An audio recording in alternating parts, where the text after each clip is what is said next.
Hello, everybody, and welcome to Sick of This Shit Publications. I am your host, Shane Urich, not your son, and I am joined today for our Intelligent Masculinity series to continue our interviews with not your dad and someone you might recognize, Nick Paro. Hey, what's up, brother? How's it What's going? going on, everybody? I'm excited to be here today. Quite a while ago when Nick set off on this journey and we did the first interview, I said, I'll come back and interview you at the end. And we're like, done. And we've had this on the calendar for a month, over a month now. Yeah, it's And been almost 2 months now that we put it on yeah, the calendar.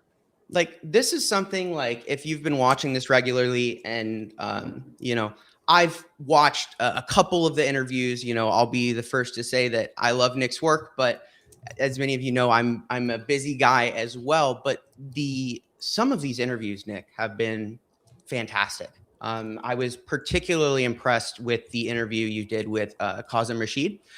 Qasim is amazing. It was truly an eye-opening discussion in a way that, I think what you can get from these discussions is not what you would expect at all. And so why I think I'm really excited to have the opportunity to kind of do for you what you do for so many other wonderful people today is hopefully maybe help you explore some of the things that you've learned by throwing the questions back at you. So,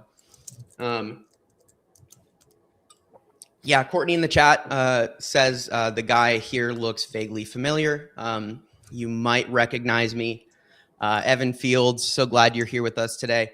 Also an intelligent man. Welcome, brother. Super excited to get started. But,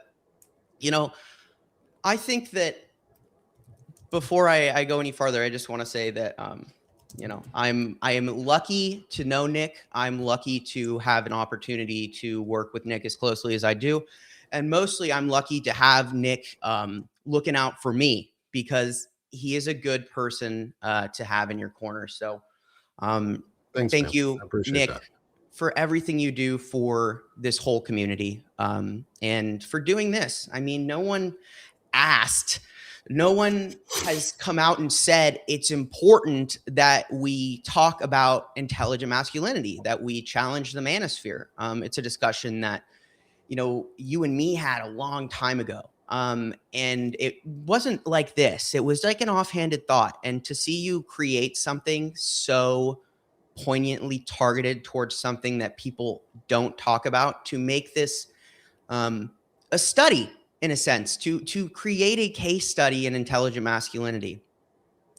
Super cool, man. And you're doing the things that are the hard work that no one else wants to put in, because dealing with these deep cultural challenges, these gender roles, these expectations, it's the bedrock of challenging autocracy, fascism, because these things leverage hate, they leverage misogyny, they leverage manipulation of people, and so I think that everyone can learn a lot, and I do actually go back in the archive and watch these, even though it's not at the top of my feed because of this. So all of that said, as I talk up Nick like crazy, I actually have some questions for Nick today as well. You may also recognize these questions.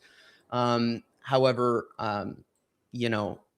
they were written by Nick, so he probably knows what's coming. But I actually haven't prepared on purpose because I already know most of the answers because it's all things that I do anyway, but right. I haven't specifically prepared, just like I never specifically prepare for interviews unless it's like a one that I have to do like data and numbers and like stats on. Yeah. I don't specifically prepare because I am better off the cuff than I am overly prepared. Unless it's for like music where you actually have to practice things that I always had to practice. Like Um, yeah, classic me, writing my own interview questions and then having somebody else hoist them at me. It's also classic me is we're going to introduce after all of this. So Shane, one, thank you for the really great introduction, man. Like, I really appreciate it, dude. Thank you for being a friend and like a sounding board, but also a stopping board when you see or say or hear things that you know need correcting, you correct. And you've done it with me, and I appreciate it. And I do, Evan, I see you, brother, calling me everybody's loving brother in the audience. Like, I'm happy with that. Like, It should be. I'm happy to, if that's my legacy, I'd be happy with everybody's That's a loving. good legacy. Like, That's a good yeah, legacy. so You know? that's a good legacy. And I was asked last night if I thought a year ago I would be where I'm at, and the answer was hell no. Like, last Yeah. a year ago, I was drowning in work, and I was like on the verge of being suicidal again Mhm. because of the toxic work environment I lived in and how little I was a part of my family. Um, and I'm no longer there. Like, I don't feel like that person anymore. And so, no, I didn't see myself being here a year ago. I don't know if I saw myself too much. Like, I didn't see futures too far over a year ago, like because of work, because it was shitty. Like, I was trying to get out, but I didn't know what to do, where I was going. I got out, and I thought I was a failure. But we'll go into that. Hey, y'all, I'm Nick Paro. It's good to see you. Good to meet you. I know we're all on the same channel that we all normally are. Thank you, Shane, for hosting today with Yeah. me and It's being my my host for honor. all of this. Um, is I'm glad to be doing it. Like, I got to talk to a longtime comedian yesterday, Pete Dominic, for a little while, and like learn about him and the masculinity work he's doing. Like, I didn't think I would be talking to people like Pete Dominic or Wajahat Ali or Zev Shalev or fuck Lev Parnas. Like, the dude is a mobster, or was a mobster, like, and did some awful things and now is working to atone for them. Like, I see him out there working and doing what he's doing. Good job, Lev. I see you, brother. I appreciate the work you're doing too. Like, it means something to us. Like, it means something on a personal level too, because your kids are going to see you grow, and that's important for them. But I've also gotten to meet just so many amazing people, like you said, Qasim Rashid, Bobby Jones, Sherrod Swaney, and Gavin Favor over at Centered America. Like, they were, I didn't imagine having this many friends a year ago. Like, it's I nice to have some friends. Yeah. It's At like the Diogenes Club, like Lawrence Winterman, Fred Pogue, and I starting Banner and Backbone. Like, I didn't see any of this a year ago, but I've made friends that are all aligned on like the same type of mission as I am. And it's been really cool to build this because my wife and I have talked about it for a long time about how shitty like masculine culture is. Like, we talk about these Mhm. sorts of things all the time. And I now have a platform to talk about it and Yeah. like push back on the stupidity because Yeah. fuck them. Like, I keep saying nowadays is just suck less. Like, that's all I'm really asking for most men is just suck less. The world Right. would be better if you sucked less, especially the powerful ones. If you sucked less, you'll start sucking less each day. Like, it's a step by step process. And so, if you want, over my head, oh, I even pointed in the right direction the first time. Over my head is the Sick of the Shop QR code, um, Nice. where we are now offering a Just Suck Less 32-ounce steel water bottle with straw and with straw lid. So you can Heck suck yeah. while you're sucking less. While you're sucking less, So drink some water. please, yeah, drink water You know or what? others, whatever you want to put in that bottle, whatever you feel the need to. 32 ounces will get you through most of the day. You might not make it through all the day if you have other in there, but you could just suck less. Yeah. with Sick of This Shit Publications with your new steel water bottle. Yeah. Good merch. I'm trying to do the merch Dude, plugs because that's plug. fun. It's here's the thing. The first thing though is I want to go back in the chat here because there was someone in the chat who shared something. I think it's really important, Yanni. I love Yanni. Thanks for I'm not being gonna here. read the comment like out of respect to you. It doesn't need to be like on the in the recording. If you're in the chat, but I just want to say, and to Nick, and we're living in a time where there's a lot of people who uh, want to take everything from other people, whether that's your productivity, whether that's your wealth, whether that's your freedoms, your freedom of speech, your freedom of expression. And me and Nick, trust me, in doing this, we've had our struggles mentally. Being and looking at this kind of stuff is hard. And the same is true in your life, your daily life. Like Nick was saying, like the one thing they cannot take from you is your joy. They can take the shoes off your feet. They can take your house. They can take your clothes. They can take everything. But they can't take your joy. And Yeah. joy is an act of resistance. And they cannot take our friendships away. No. And you are important just by being here, Mm-hmm. just for who you are. I Yeah. see you all the time in our chats, just saying, Yeah. Yanni, love you, friend. Like, you're Yes. important for being who you are. Like, Yep. I'm so glad You you're here. would be missed, friend. Like Yeah. people would notice you weren't here. People care about you. Like just the same. Like I recognize your name too, right? Like we know, we might not be able to greet everybody, but like it does register when you get I here. also love your comments on Substack too. Like, Yes. you're sharp-witted and witty and Mm-hmm. fun. Like, you're my type of people, and I love it. So speaking of good peoples, let's talk about what it is to be a intelligent and good people's kind of guy. So your first question here, and I'm very interested to hear this. And I would say, just as a caveat here, if any of the people you interviewed over the process of this also would qualify as an answer to this question, I would ask that you share that as well. But the question is, who has been one of the most influential masculine figures in your life and why? So I'll go the easy route on this one. Is my dad. Is truly Mhm. my dad. I am the youngest of three boys. Where Evan Fields. I said it, brother. I said it for you, brother.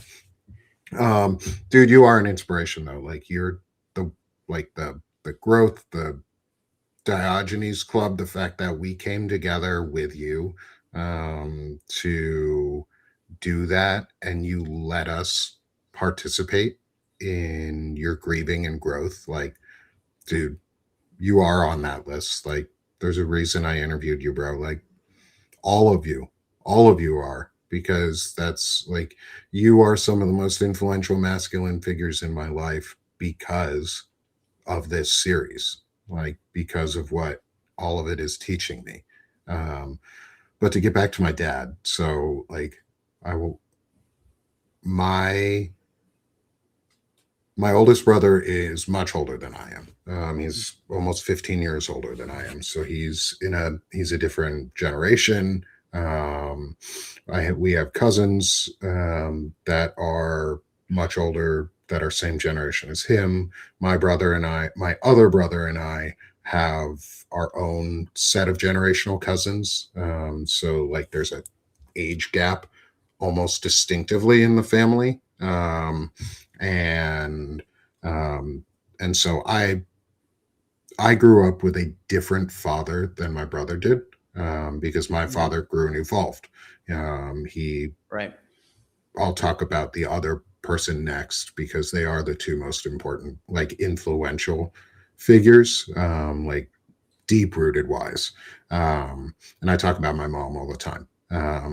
But my dad, um, my oldest brother and I now have a very good relationship where we talk a lot. We didn't for a long time, and so I've grown to understand like my dad maybe was different for him than for me. He was younger. He was going through a much different situation, and they were dealing with their own traumas and being abused and how they were reconciling with that. Um, and he didn't have that anymore when I was a kid. When my middle brother and I were kids. So I'm the youngest of, like I said, youngest of three, not by too much of my other brother. We are closer in age. And I got to see a dad who was home a lot.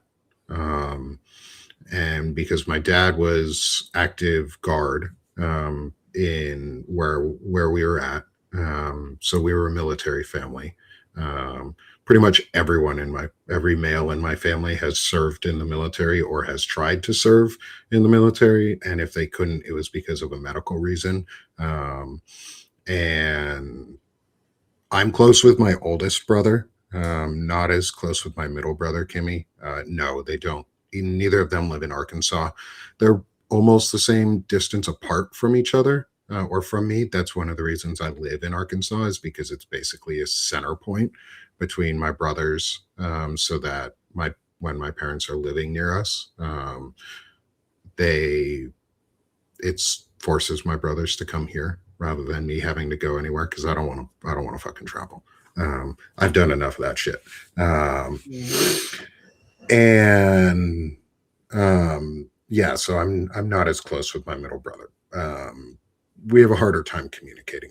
We communicate almost too similarly at times, so it's hard for us to talk back and forth. And so it's not even for us, it's not even a talk, it's not even a masculinity thing. It's just we it's hard to communicate with each other.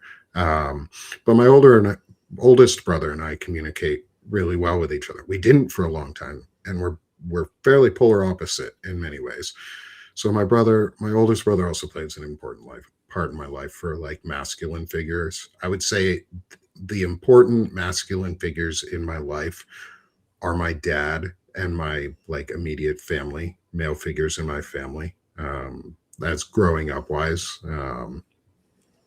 But my dad was different when I was a kid than he was with my oldest brother, and so we had a dad who was home a lot, because he was active guard. His work schedule wasn't as demanding all the time, and he was a rank where he could command others to do things and dismiss them when they were done. And he didn't like keeping people for no fucking reason, because when a job was done, you get home.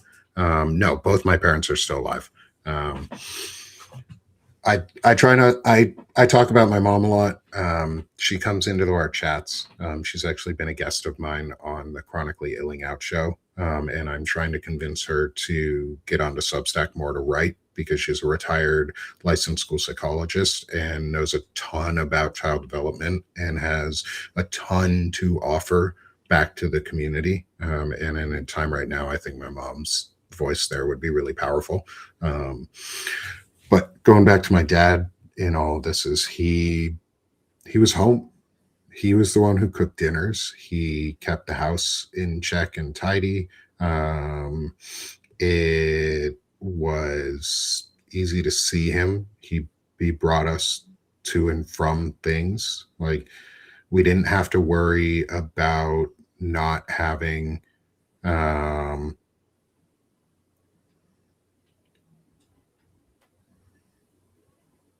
we didn't have to worry about not having a parent present ever. We always had one, because my mom worked in a school system. So it was easy to, hey, before we go too far, like in the chat, um, let's not start a start a fight, and I would disagree with the comment that men define masculinity on their own terms and wouldn't care less what a feminist thinks about that. I actually take a lot of my cues from feminists and friends who are feminists. I am not a feminist because I'm not a female. I am a humanist because I believe we all are important. And to think that that men would define masculinity on their own terms without caring what women think in general in any sense is kind of the opposite. Like, being truly intelligently masculine means you are a whole ass person. And so, no, um, I would disagree with that comment. Just to say where I stand. No, I know, Lefty. I understand it. I see that he's here to disrupt. And Natasha, Yeah. I've met you. You're a good person. Like, just we'll ignore you, friend in the chat. But I did think that comment actually did make sense though, in terms of like framing all of this stuff, because my my dad cared and valued what my mom said. My mom would be qualified as a feminist because she's a working woman and she had a career that was longer and more stressful in so many ways than my dad's. And my dad had a stressful fucking career. He was in the army. Like, and he commanded soldiers and troops and had to make decisions, and he met some really cool people, and he's in some books. Like, he's met some really interesting people, and he's in some history books too. Like, I've seen his picture in what would be considered like an autobiographical history book. Yeah, and I will at least ban from commenting. Yeah, I You mean, can it's kind of one of those things where it's like we could get rid of him, but if you do that, you just cement that. Like, is he going to change? Probably not, right? But like in situations like that, I don't even think they're still here because it when no, we they're ban still them. here. But look, anyone who says men's rights, you're missing the entire point. You already have all the rights, and if you're not aware enough of the fact that you are explicit, you can do whatever you want. And if you know the right other men who agree with you, you can literally you can commit crimes. There's a path for you as a man to be a criminal and treat other people like dirt if you want it. And anyone arguing for men's rights, that's absurd. Men actually have the right to choose. You have the right to choose, particularly if you are a white man. You have the right to choose if you want to be a monster or not. That's on you. You do. That's your choice. So if you're going to sit here and preach your rights, your brain is either cooked or you already have decided that you just don't want other people to have rights. So you put on a mask of men's rights to oppress others. So you look like a fool. And I just hope you understand that you look like a fool. And when you make those comments, people think you're a fool. They think you are a weak, fragile man. And that is the entire point of this conversation, is so people can identify and call you a weak, fragile man. Yeah. When I hope in your life, when you go out into the world and say men's rights, that people file that away and treat you accordingly. And that's I hope what someone I'll say calls you a that. testicle at some point in your life, and like a taint or something like that, because, dude, whatever, man. Anyway, moving on from this guy. Yeah, let's go back to Nick. Yeah, let's go back to me. We're here for me. It's literally Nick's show. It's literally his show. Actually, it's your show today, Shane. Sorry. I'm just a guest here. I'm not I'm your just son. here. You're not my son. I'm not your dad. And it's just like that. And it's just like that. That's why we're here. Courtney working her way up to testicle. So we had just at least I didn't go the full Stephen Miller route. Right. So, but going back to my dad, like, yeah, please. Because I saw my dad a lot and he was really present, I saw what it looked like to have a stable father, like someone who is around, someone who taught me right from wrong. He corrected me. But he did all of the things. He was a creative. He is a creative. Like he's a woodworker and a very, very good fine woodworker and crafter. Um, and like he taught me a ton about crafting wood and using a lathe and turning and making something beautiful out of a rough piece of tree. How old were Um, you when these memories, like what, like, because like It's this my is whole your, life. My dad literally built our house. Like my dad built the house I live in. So growing up, our house was under construction in areas because we just didn't have the flooring that he wanted yet. Like we had Mhm. subflooring for most of my childhood because he couldn't find the specific wood that he wanted for the floor. He I was like that. very he's a very particular man on certain things, His but art it was is worth the wait. It was worth the wait. would Um, you say he inspired you to take your own creative path through music, like through his creativity and building and woodworking and things like that? Do you think that had anything to do in your decision to pursue creative arts in your education in your life? um, I I would believe so. Yeah, I would think so. Um, I don't know if I've ever thought to attribute it um, towards that, but I think that's a big part of it. Is because I learned how to be creative through woodworking as a kid. We were also encouraged to be creative. We were let to play. We had forest and woods around us. Like we lived on a mountainside. My brother and I and our cousins, who were two houses down, which was about a quarter-mile walk through the forest or half-mile walk through the forest or longer. We would walk through the forest. We would just go from our house through the on the mountainside behind our neighbor's house, who we would wave and say hi to, and then to their house. And then they would do it, and we would just imagine and create and go do things. And I still do that. And I think that's a lot because our parents, my dad was around and trusted that we would be safe in the woods. And if we needed something, he would be able to get to us. And it was, yeah, I think the ability to just create and grow while a child was hugely important. I always liked drawing, but I was very like I like doing. I've always been artistic in ways. Like I've always on all of my notebooks growing up. I would have these drawings where I would make these tiny little shapes, and I would make them into like this design that went across the page, and I would hide like words or shapes in it with different with different designs of the shapes. So it was almost like pointillism. I've seen some really cool artists who do it, and I wish I had the money to buy it. Um, but I think, yeah, like the ability for to be able to do that comes from the fact that my dad was creative and like he expressed Mhm. himself creatively. And my mom always laughs, like, I don't know how he got musical talent. Like, no one in our family has it. I was like, well, we have creative talent. Mhm. um, Thinking back on it, my grandfather wrote poetry that I've used to write music with.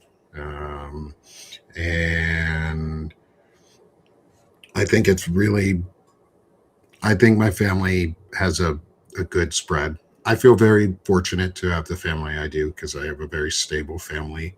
Um, Mhm. and even though we've had fights and disagreements and some people don't like each other, others do, like I still think our family is more stable than most. And that's been really helpful. Mhm. So yeah, my dad is a big part of all of that. So if you think that really covers that, why don't we kind of expand that right into the feminine figures beyond your mom. Obviously, your mom was really important. And if you want to please elaborate on some of those things as well, please do. But and yeah. So, what is there any other female figures in your life who really influenced your journey in terms of really pursuing intelligent masculinity, um, in your life? Yeah. So first, I want to answer a couple of the things in the comments before we go into our next question. Is Lefty? That sounds like a great idea. I'd love to Yeah. have a show with all the women talking about intelligent masculinity. I think there's an incredible group of women who talk about uh, feminism and fine feminism with Dana Dubois and her friends on the Daily Whatever show. And I would love to have them come on, and folks like Melissa Corrigan and Ellie Leonard and Lefty or others in the chat who might want to participate in something like that, who have things to say, who are willing to discuss this topic. Like, I'd love to get others' feedback on this and see where you all can provide areas for growth too. I think that's this whole project, is to continue growing. I know that's actually something that Pete Dominic did, or is doing, is he's interviewed a lot of women about masculinity. And I think it's really cool that some of us are approaching it from both sides, or from that side, while doing it. I don't think there's a series right now that's specifically men interviewing just men like this, other than maybe Evan might be the closest, Evan Fields, with his midweek burn, but it's not always men he puts on. So, like, um, I love the idea of having the women on. Like I said, I take a lot of cues from the women around me. And I would say, obviously, there's a group of women here on Substack who have had a really positive impact in my life since being here. And there's so many I can name. However, I'll step back before Substack, because there's someone who helped get me through situations at a prior job that was really impactful. And yeah, my mom could be on. She'd be a great person to talk about it from, especially from a psychological perspective and a mom perspective. Is is an old manager. Well, not manager. She was the director of operations. I'll call her M. M was someone who came in like a whirlwind into the company. She was hired on to do a really, really specific job really well, and she was doing it. Like, the operations department needed an overhaul, and she was doing it really, really well. Um, but I had been consistently bullied at work, and it was one of the reasons it was really toxic. It was by a toxic man who was very fragile, and couldn't um, couldn't handle the fact that they weren't the smartest person in the room, and weren't willing to allow the people who were the subject matter experts to do their jobs. He had to micromanage everything, but it was, and a lot of like idea theft. Basically, there was zero credit for any of the work I did for almost 2.5 years, um, and I had to go through years of therapy around it. Yeah. And I'm glad I did go through that therapy, because now I have some really, really cool tools that I use all the time, which I'm going to start sharing with everybody on a, I'm not a psychologist or a licensed therapist or social worker. Here's just these tools that you can look into to use your own. I know I've had friends reach out to me asking, hey, what type of tools are there? Are there things you can offer? And I want to offer my friends those tools. I want to offer my friends the tool that I have because I think really useful and really um, this individual. She made and did all the things necessary to ensure that it never happened again, and got that individual fired, and in the process lost her job too, which she was expecting, and so it wasn't like it was that was part of a chain sequence of events. But she was the first person for the 2.5 months that we worked together. She was the first person who took a meaningful interest in what I was saying and doing on a professional and personal level. And outside of the manager that I had who had quit, um, not because he really wanted to, um, and she and I made a friendship, but she talked back and forth with me like a person, and she valued the things that I was saying. And when there was correction, she guided and um, provided like mentorship rather than critique. Or rather than criticisms, she offered critiques and mentorship, and she allowed me to grow. And she helped me remember that there was a path forward, and that I needed to be looking for something more for myself too. Um, and it was,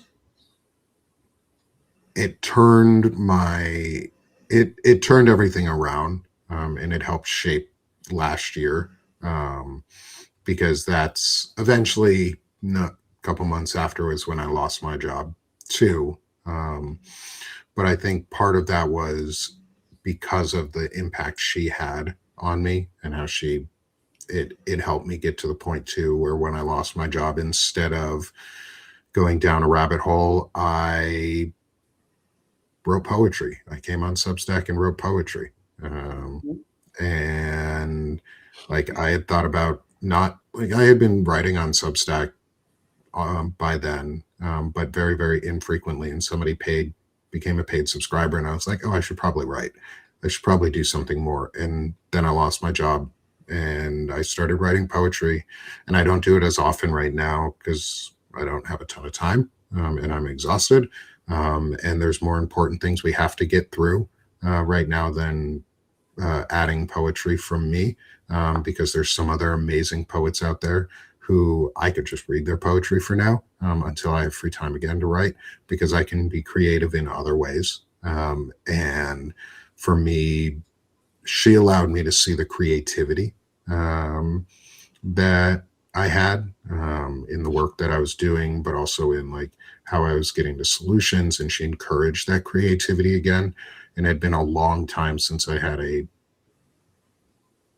adult figure outside of family that did that, and that left a really meaningful impact on me, and is one of the reasons I'm where I'm at now. Yeah, I mean, I really like that story because I think it's a story that everyone can relate to. I think that some point in your life, um, unless you're probably a white man, that has never had to work or compete for anything, and is just handed things by white men. But even white men, right? Like it's not just good enough to be a white man, right? Like that whole thing and the whole masculinity, I'm going to say crisis, okay, in society is that expectation that even men who don't conform to the template for perceived masculinity, which intelligent masculinity defines as being a beta male, or a loser. So we're all clear on what being a masculine in America in 2026, or honestly in the world in 2026, tends to mean. Um, But it's most fascinating to me about this whole story, and I think, is that I find in life that often as a man, that some of the most inspiring people you will meet are women. The reason being is because they have to work so much harder than you to do the same thing. They don't get to walk in the room, and they are not afforded the same level of credibility. Uh, like that I'm is going to the interject challenge. here. This, Yeah, like, just to interject on that. Yes. Like, she had this aura about her that drew you to her. Like, there's a, and I never met her in person. I only met her virtually. And, but there was this presence. There was just this steady aura and presence around her that said, you can follow my example because I'm leading to make you better. And like that, just it spoke around her, was that like her intentions weren't to better her position, it was to better everybody else's. And she was it's just that servant leadership mentality. But to me, it's just, that's leadership. Like, that's true leadership, is building those up around you. And that's a lesson I learned from my dad, as a commander, was like, the way that he led troops was, it was about bettering them in their careers and their positions, because as they get better, you get better, and they challenge you to be better. And she did that to me, where she challenged me to be better, and it was just this aura around her. Was, yeah, women are the feminine figures in my life, not just women, but the feminine figures in my life have made a really powerful impact, because yeah. they've allowed me to access my whole set of emotions. Hmm. Yeah, it's true. I mean, like, I think that's very, very true in that sense. The ability to, um, because part of being a human being is having emotions, being able, feeling vulnerable, feeling confused, feeling scared, feeling angry. It is exactly why we make every single decision we make, is because we have a feeling about it. It's why it's so hard to be objective oftentimes, because being human is part of dealing with your feelings. Yeah.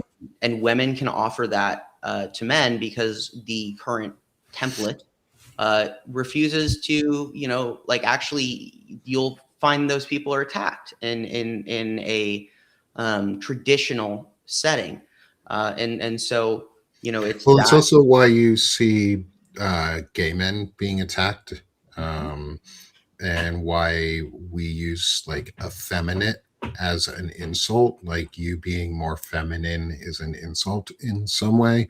Yeah, Um, and like, I went to a school for music. I was surrounded by gay men. I was surrounded by straight men. I was surrounded by gay women and straight women. I was surrounded by all of the types of people. And I had to be you were either comfortable in the environment, or you had a miserable fucking time. hmm, And I chose to be comfortable. I chose it to can't be take it either way. comfortable because, as my merch mug says, is now you know so you can grow. Is I I took that mentality probably because my parents taught it to me, and that was just what they taught. Like, I learned the example, and one of the other reasons my dad is a huge, powerful example in my life is because I have a distinct memory of my one of my cousins coming out as lesbian, and she was afraid to tell my dad. And when my dad found out, when she finally did, he looked at her and said, she was like, I was afraid you were gonna hate me. He was like, why? I loved you yesterday. Why won't I love you today? Yeah. And that was it. And that was it. That was all he needed to do, to let her know that he cared about her on a personal level, on personhood level. And it taught me, hearing that, as a kid, because it happened when I was a kid. She's my cousin, but a older generation. And so I got to see my dad interact with both me and my brother, and then the older generation of kids who are still my brother and or cousins. And seeing that interaction gave me a chance to grow so much, like unexpectedly, because he did the everyday things just to remind people that, yeah, I love you because you're who you are. Like, why would I care if you're gay? Why would I So, care if you like women or yeah, men? Like, who gives a shit? I think this is a good opportunity to go to our second question, which I think you the questions themselves kind of answer flow into one another, and Yeah. so I think there's a lot of crossover here, particularly in your most recent answers. But what does intelligent masculinity mean to you? So I'll give the definition that I've written down about it, and then we can talk. We That's can, awesome. Yeah, for sure. yeah, because I have a definition that I've written. It's more of a thesis. It's a guardrail of. It's a set of. It is a discipline and a guardrail for masculinity. It's not what masculinity itself is. It's the Is it a guardrails around it. proposed kind of definition, if you will, based on your work so far through the series? Is that Yeah, kind of what? Okay, for yeah, sure. and it's not pinning masculinity down to a single thing that you have to do to be a man, because that's what authoritarianism is part of what I've really learned in all of this, is like what the difference between intelligent masculinity and authoritarian masculinity is. And authoritarian masculinity is pinning you to a very strict definition of what you can or cannot be to be a man. And that we see it all the time. That's what makes fragile masculinity so fragile. It's because you have to pretend. Intelligent masculinity is the refusal to outsource accountability onto others and the discipline to live with the consequences of your values and actions. And that's it. Say that It's one more not, time for everybody, so they yeah, so they can hear it again. yeah. Intelligent masculinity is the refusal to outsource accountability onto others and the discipline to live with the consequences of your values and actions. Yep. It's not saying what masculinity itself is.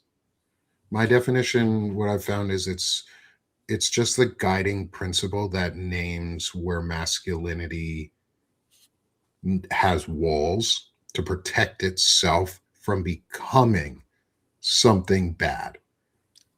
It's a guardrail system. It's a self-correction system.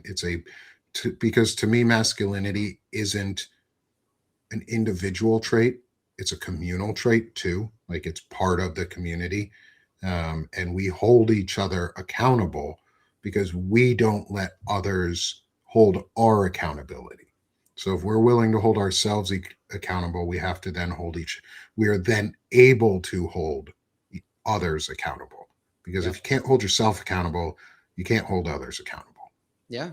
Yeah. It's interesting too. I like that answer, but you know what? The first thing I thought, and I said, is like, there's a lot of crossover between what you just said and what I would say the traditional definition for maturity is. Um, and so what's interesting about that, and what I want to highlight here is those of you guys who know me, I love data. I don't really, you need to show me receipts.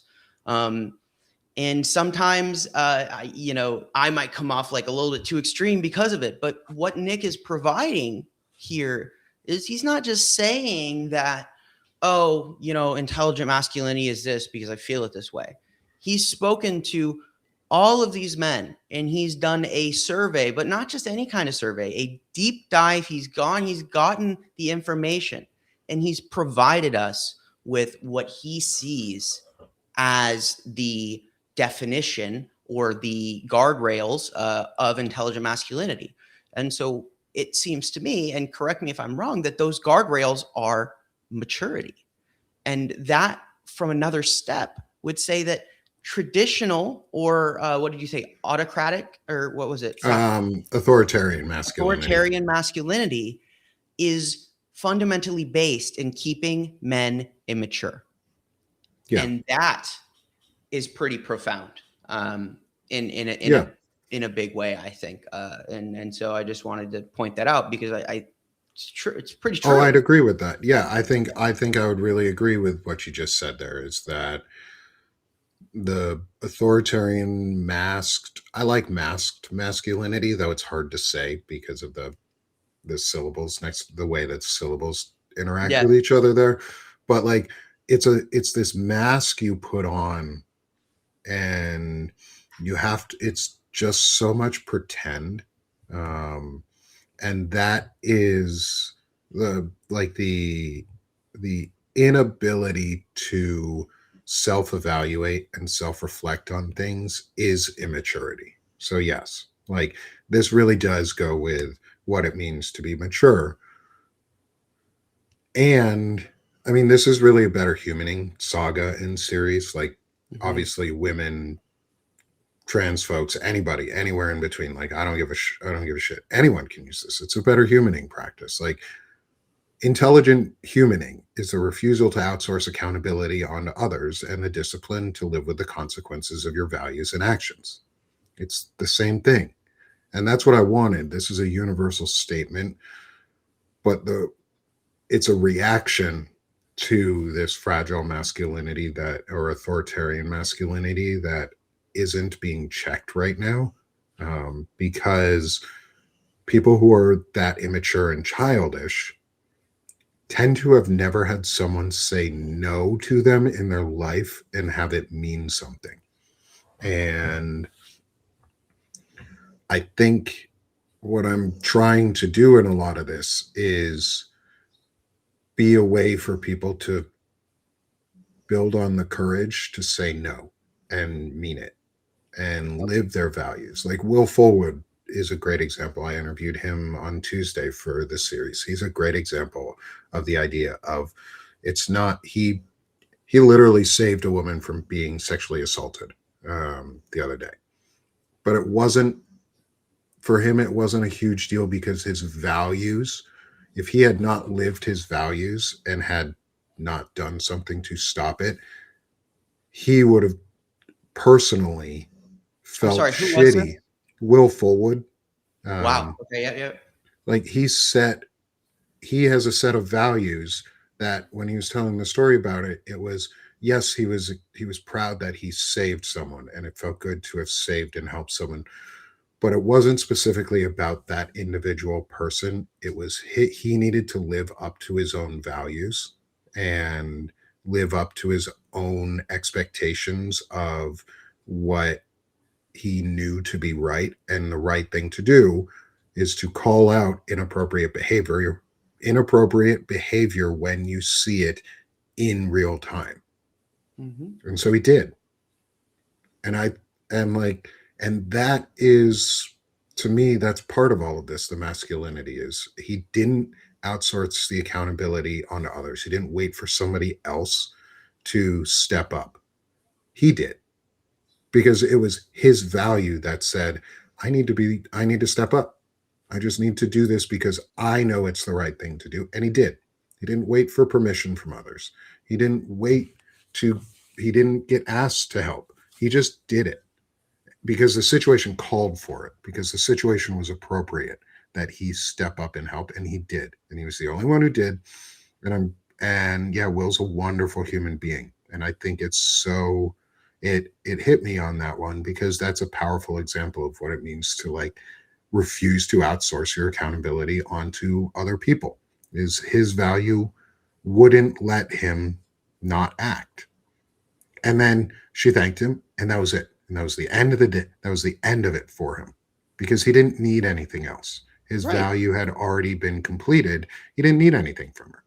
The thank you was all that came out of it, and that was, he walked away a better person. She walked away not being assaulted any more than she had been, and the other individual walked away very clearly reprimanded, um, Yeah. and not allowed to do the act that they wanted to do, at least to that person. And, like, And so I take those and I get to learn from them. Like I wouldn't have heard that story and gotten to experience what Will had talked about had I not gotten the opportunity to talk to him. So like going Mhm. back to the what you asked in the first question was like who around us, like other than just the immediate folks, is like have any of the men in the series been a huge masculine impact? And yes, they all have. Like I said, you all have because you've Mhm. each added something unique to the series without ever trying. Like you're all so slightly different than each other and all unique, and it adds a really cool story. Um, Yeah. I don't know if that answers your question or not, but That answered the question for me. I think, yeah, I mean, you know, I haven't had the pleasure of meeting Will, but I can tell you that that kind of action, it's, I think that's what's just required, right? Like having a yeah, strong set of moral values. And the real big thing I want to point out, is the decisiveness. He didn't weigh whether or not, involving or stopping would be, something that he would have to deal with later. He didn't decide, oh, is this worth my time? He's like, this is always worth my time because it's wrong.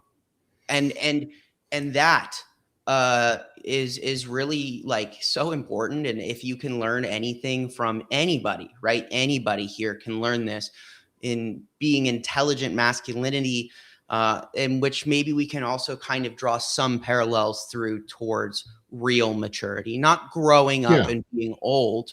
I've said this forever. Like since I was a teenager, I'm like, you know, being old doesn't make you grown.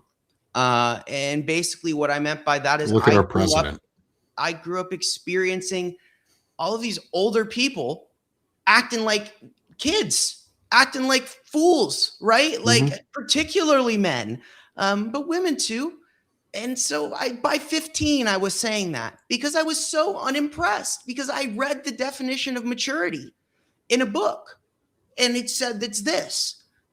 And but this is what you see. So that is so inspiring, like you said, because it's a choice to be decisive. It's a choice to just stand on your, your laurels and go and do Hmm. something. So I think that is absolutely what a great way to also frame, what intelligent masculinity is. It's the maturity in your thesis and that kind of parallel. And I'll use my words, but just to as well, but it's the maturity and the understanding within yourself to be decisive in the face of something that is wrong, as well as to be decisive within yourself. As a bipolar man, uh, that's so important, Yeah, to be decisive within yourself. and It's a it's choice to be mature. yeah, Exactly. it's a choice to be mature. It's also a choice to be emotionally intelligent and emotionally mature. It's a choice to be physically intelligent and physically mature. Like those are two important concepts. And because emotional intelligence is a huge component of masculinity Yes. and humaning in general.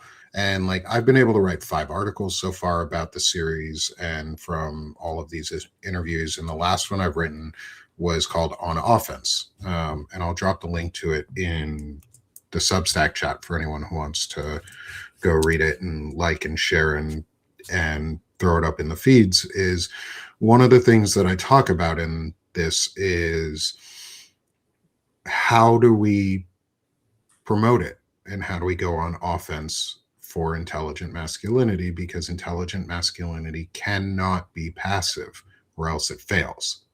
Right. And it's about 5 different ideas or 5 different things. They all work really close together. And this is part of that like maturity thing is we have to model. We have to be the men worth copying, not louder, not purer, just steadier and more openly.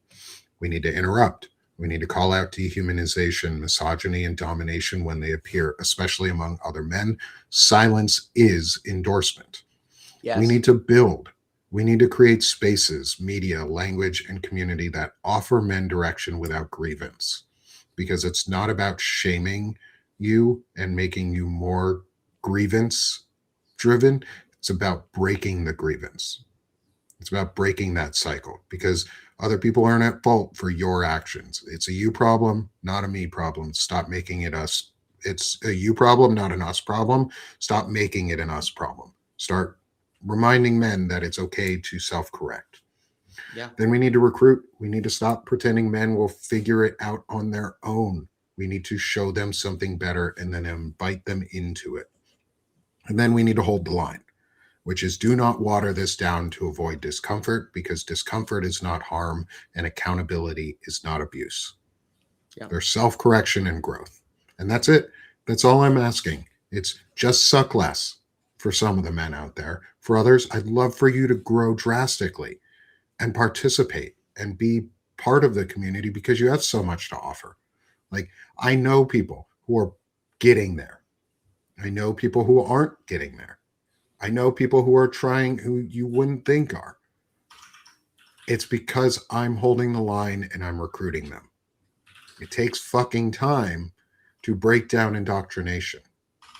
And that's part of maturity, is understanding it's not going to happen overnight, but it can happen in the next 6 months.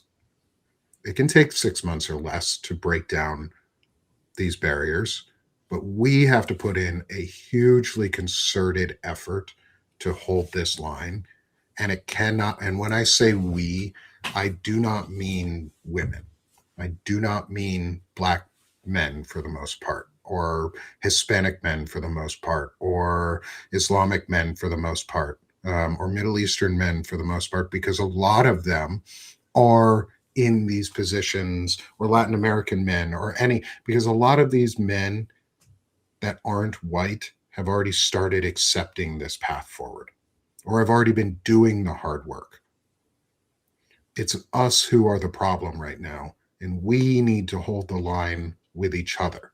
We need to be the ones who stand up and say, no, we're not allowing this to happen.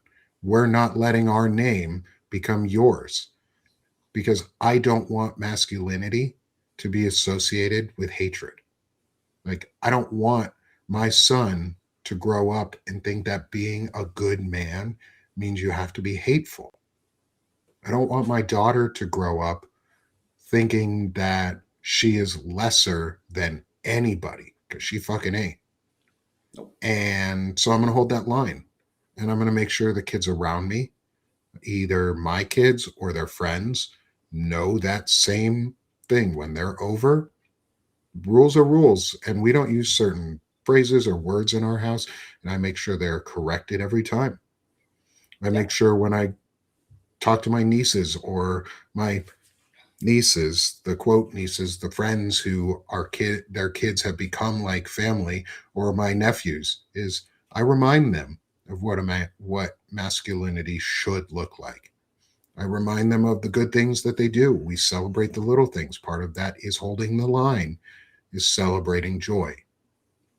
It can be uncomfortable, but it's not harm and it's not abuse. What do you do to self-reflect and self-evaluate? So I spent 2 years, almost 2.5 years, in a group therapy called Effective Living Skills, with the VA. And there's multiple different modules which I'm going to start going through, and there's a lot of tools that I use in there to self-reflect and self-evaluate. But most recently, writing. For me, writing has been the way to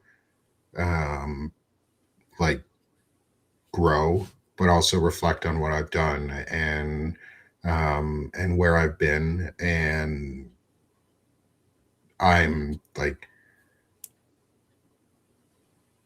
I use that to calm my mind, or even poetry. Like, I still am writing other stuff in the background, like, but I don't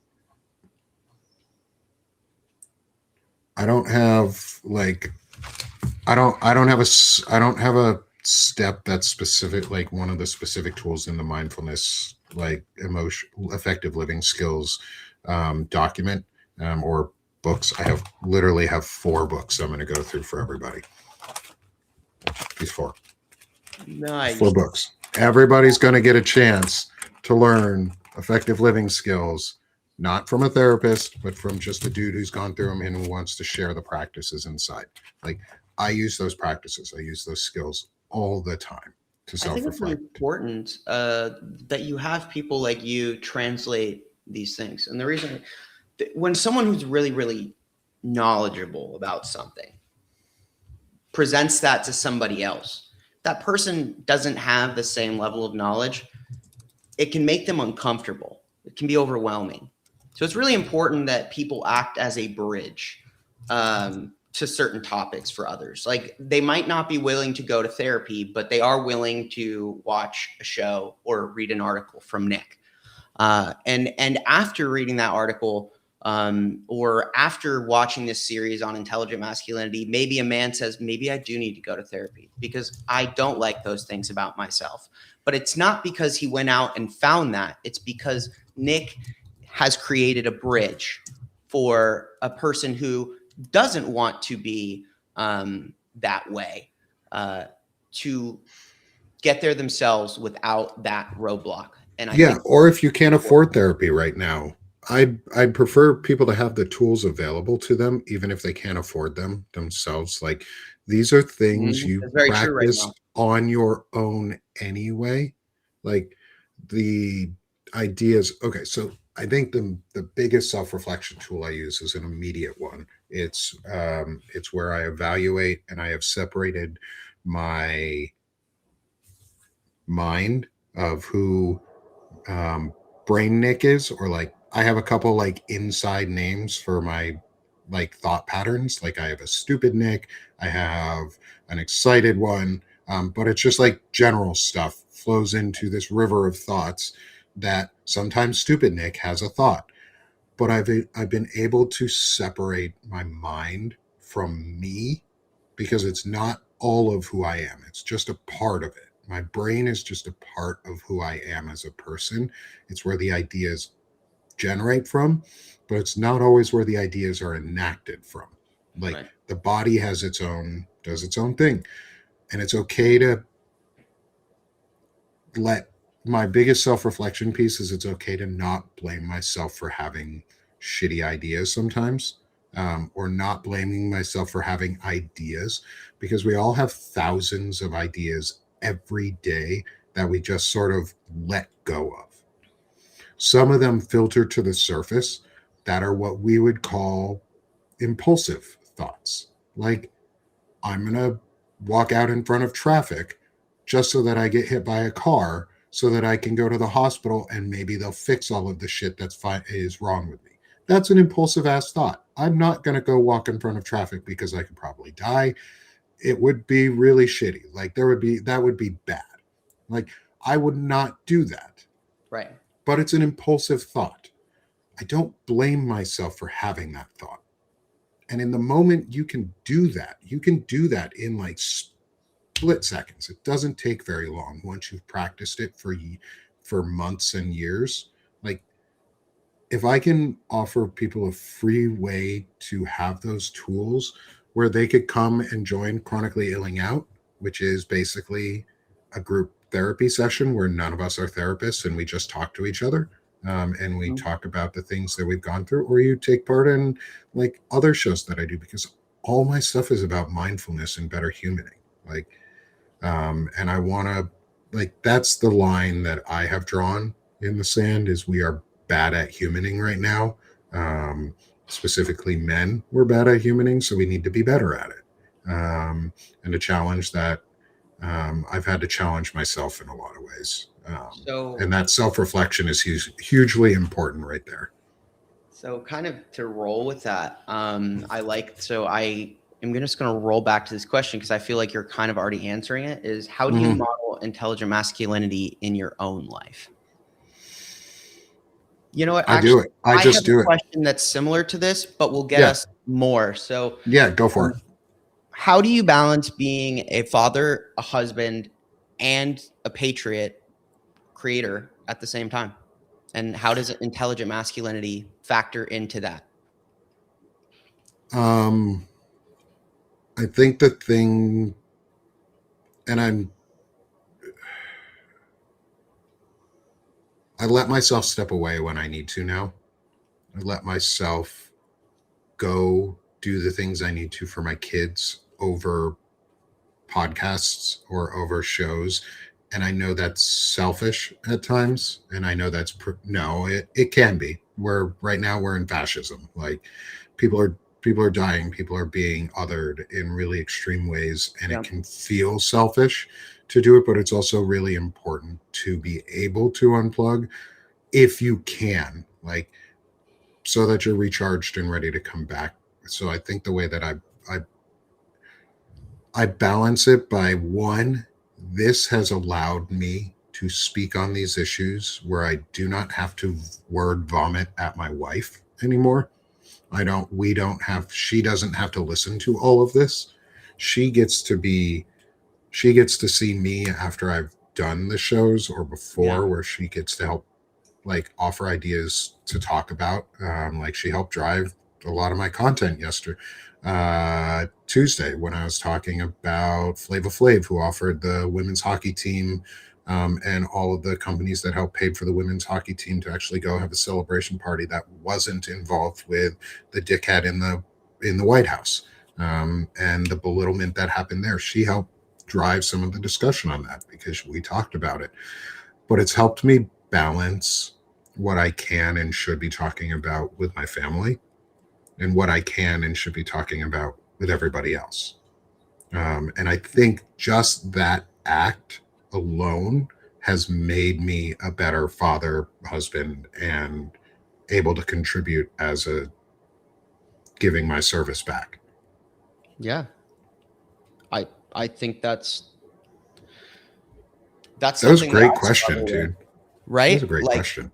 yeah, that's something that I struggle with. Like, how do I balance my dogs and my fiance, and still show up and be happy, and have that time. And it's hard, and it's okay to say that it's hard, I think, to do that. And it just gives um more credence to what you've achieved, because as a person who, I'm closer to your age than I'm farther away from your age, right? Like, Yeah. so, what you've accomplished and what you do 10 years, down the line for me, give or take, is like, that's inspiring to me. That gives me hope that I can do those things, because it is a difficult time. And you said it's selfish, and maybe it is. But one of the things I think is, maybe in terms of being, knowing when to be selfish, right? Yeah. Because there's times I can't, for myself, just, I know that I can't be the best person. Like, I know that I'm just not going to be the best person. And so, in those times, you need to know when to step away.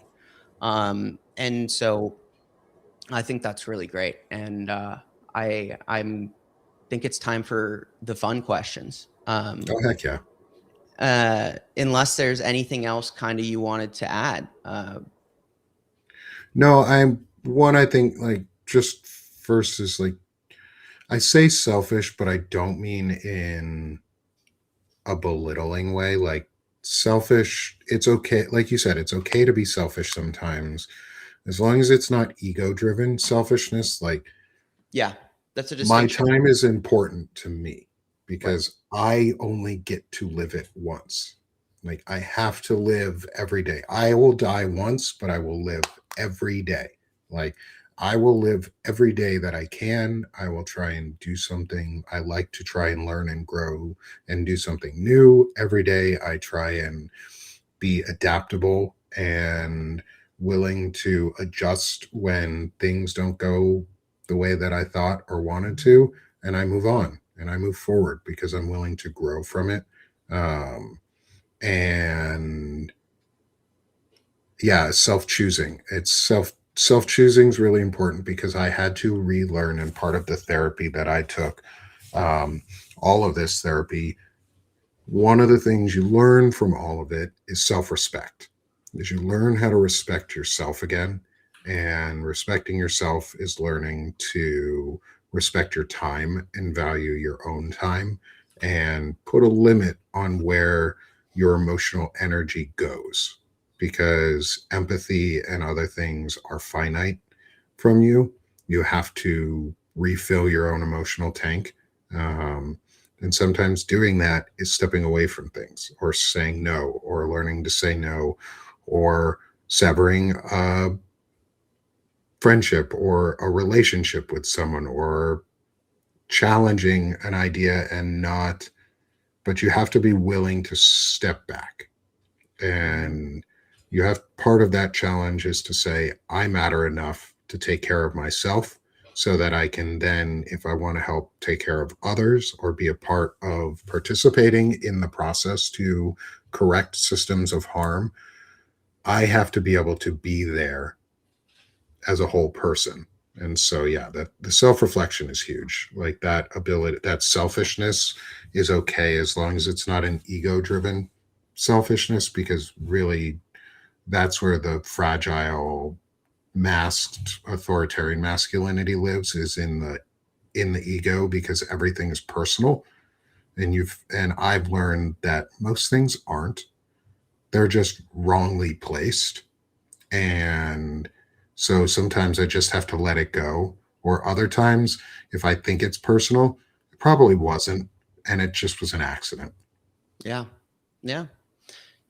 And I think I have one more question I just thought of. Mm-hmm. And so, in regards to this, like wherever, if whatever you're comfortable talking about versus not comfortable talking about, like draw that line for yourself. Don't feel like you have to go into any level of detail, but what, what experiences from your time, on deployment in the Middle East, and those experiences that you went through, um, how did those shape you? And when you came back to civilian life, um, was there things you took away from that have shaped your intelligent masculinity? Are there things that you experienced there that you know?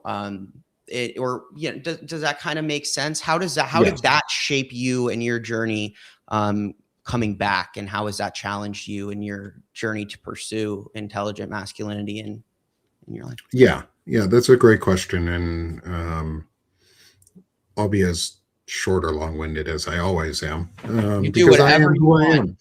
I am who I am. That's But I want right. to make It's sure your show. I'm I, not your well, son. well, I got to respect your time too, because we got other things we're going to be doing this Yes, it's afternoon. true. Um, Um, with that said, is yes, the my time in Afghanistan. So I went to Afghanistan in 2014, towards the end of the war.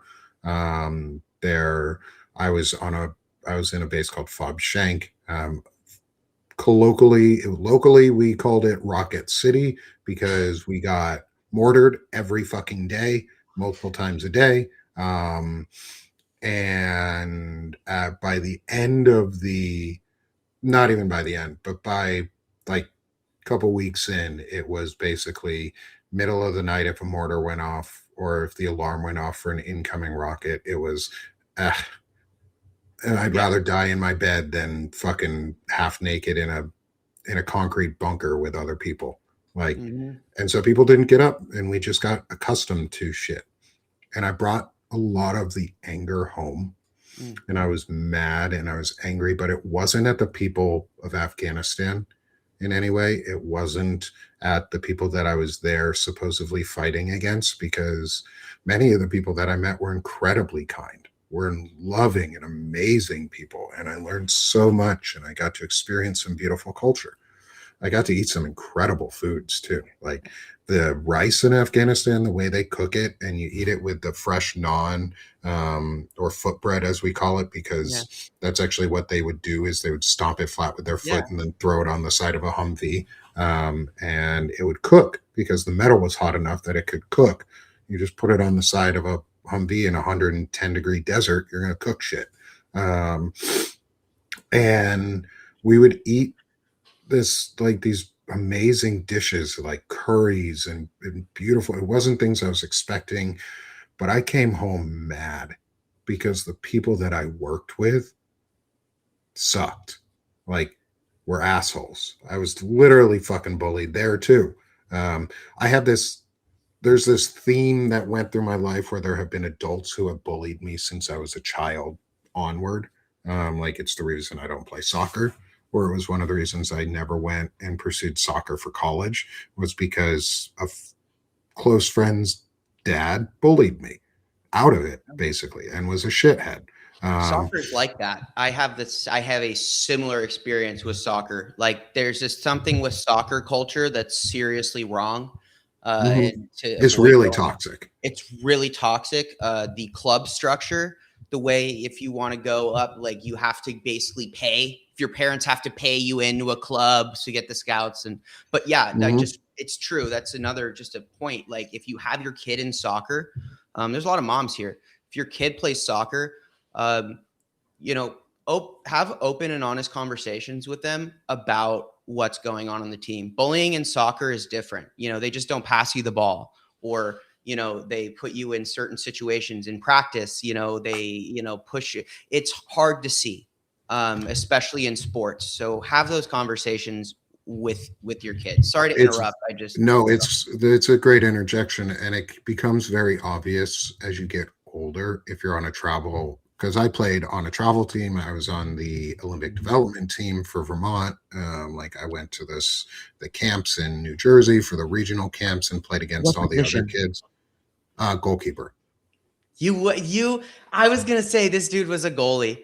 It's, I actually, that's the reason I fucked my left knee up, or no, right knee up the first time, was because I went for a save and I came down really, really hard on, and my knee bent inwards, like towards the other knee, and they're not supposed to do that. But like, and the other person was my friend and a goalkeeper too. We played on the same team together. We were a different age group for Olympic soccer, Olympic development soccer, because those are based on the year you were born, and he was a different year than I was, so we didn't compete there. But it became really apparent when it was coming times toward like recruitments and like scouting and people going to college and talking about this, because the the drive from the parent was very different than the drive from the child.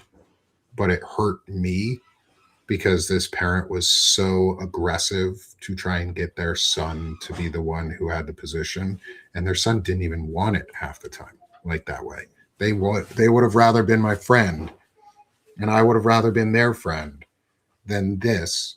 But yeah, that's what it turned into, and it sucked. And so I've had to like grow through being bullied a lot yeah, by these stupid men, who are not my family. And I'm thankful it's not my family. That was the ones who did it, in any way. But yeah, soccer can be a rough, sport. It is safer in terms of injuries overall than yes, others, but the culture is pretty toxic. But I think that just comes from the toxicity masculinity. that we live in now with Yes, this fragile masculinity, and we can change it. yeah.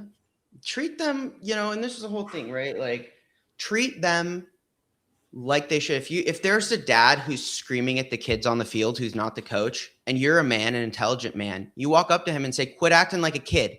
Sit down and watch the game." Like, Oh, I like giving. Well, let's be clear. I like giving refs and stuff hard times, especially when they do bad calls. refs But are I do different. that. Refs are But I do. different. Yeah, I don't comment on the kids unless it's like, Yeah. yeah, you did great job. Keep going. Like, I coached my son for a year, Hmm. year, and the team, and I wanted to keep going, but I hurt myself during it, and so I couldn't.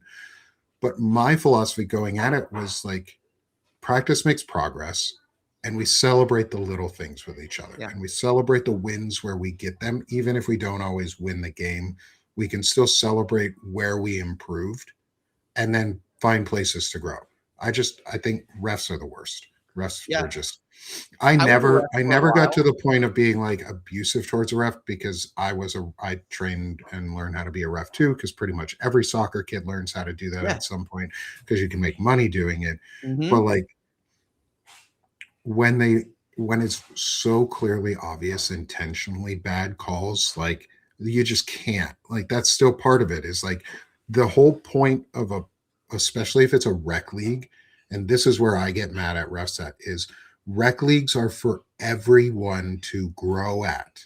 Rec leagues are not your competitive team where you travel and it's all about winning. Rec leagues are for all of the kids who just want to play. And so you making bad calls takes away from the time that these kids have to actually play a game that gives them joy, or is maybe the only time that they're safe, or is a time when they're with their friends. And if you make bad calls, you're taking that away from them and you're taking the joy out of it.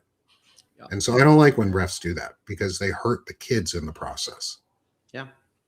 I know we got kind of derailed. Is there anything you wanted to add on top No, I of think the footbread or anything like that? Is that but no. So going back to that is the military coming back. I was not the same person that I was before deploying, and I was right? really angry. And I went through a lot of therapy, and it somewhat helped. And then I went into very stressful jobs that demanded either physical labor first, because I went and did truck driving and I was a local pickup and delivery truck driver.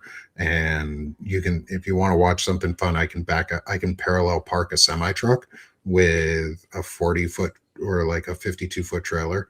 Bro. Whatever it is, I can parallel park one of those. That's Um, insane.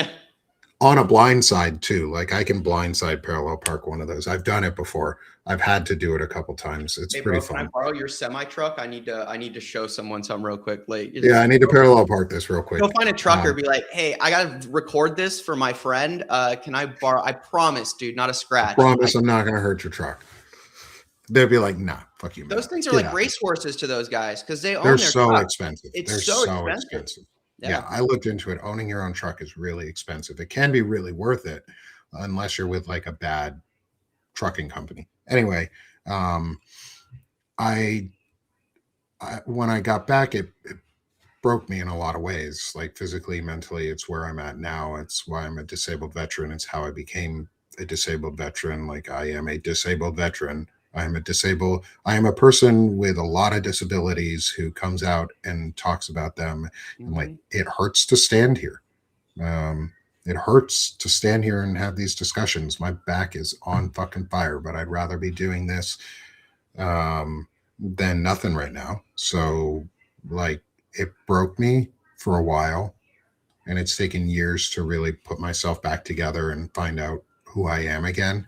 Um, and it's allowed me to refine not the kid who I was, but the joy that I celebrated when I was younger and the creativity that I had years ago, because I stopped writing music. I stopped playing my instruments. I stopped singing for a long time and things like that. And now I sing around my house all the time. I do fun voices with my dogs. I play my piano occasionally. I've got like a wooden uh, Navajo flute that I'm wanting to learn and that I've got a book on. Like there are things that I can now do because I've fixed myself in a lot of ways. I haven't gone back to the person I was, but I became the person I should have been. And I That's a and great I way to put fit it. and I fixed what I broke. I am fixing what was broken when I went overseas, because I had a bully for a boss again. Like I had someone who just did not like me, didn't like me, Um, and made my life fucking miserable. And there's nothing you can do when you're deployed. There's nowhere to go. You can't walk out from that situation. And unless they approve you being moved from one team to another, you're fucking stuck. And so I had to deal with it. And yeah. it wasn't fun. I And it was fucking miserable because you're in a high stress situation already. And then you have someone bullying you, yeah. and it makes it worse. And Yeah. so I came back not a good person. I'm glad my wife is still with me. I'm like, I am glad that she was willing to stick with me Yeah. um, through all of it and help me grow and help me learn to refine my happiness, and that we add to each other's happiness and not that we make each other happy. She helped me refine my own happiness so that I could be a whole person to show up when she needed someone too. Just like she's a whole person who shows up when I need someone. Yeah. Yeah. That's very, very, it's important too. Like just that, it's a very important, dynamic for any relationship, I think, to, Yeah. And the answer, thanks Zupos for that, is that I love that you two grew together, is we still do it. We purposely grow alongside each other. Like Mhm. we're best friends. My wife is my best friend. And I don't say that in that like, no, my wife's my best friend. Like no, she's my best fucking friend. I married her because I wanted to hang out with her all the time and There just you be go. with Right. her and Exactly. just grow and live a life with her. Yeah. And I did, and we did, and we're still And you're here. doing it. We're doing it. We're You're almost doing 11 it years right in. now. Yeah, we're almost 11 years married in, and we're doing it. There have been way, way, way, way, way more happy days than there have ever been bad ones. Yeah. And we don't really argue in the way that others do, not because we're better at it, but because we've learned how to communicate, because we So, learned how to effectively talk to each other so that it's both self centered and corrective, but not grievance and blame based. And yeah, and there's a lot we're learning from each other as we do it. absolutely. So, what does it mean to be as swift as a coursing river, Nick? You gotta tell me. To me, so this is an easy one for me.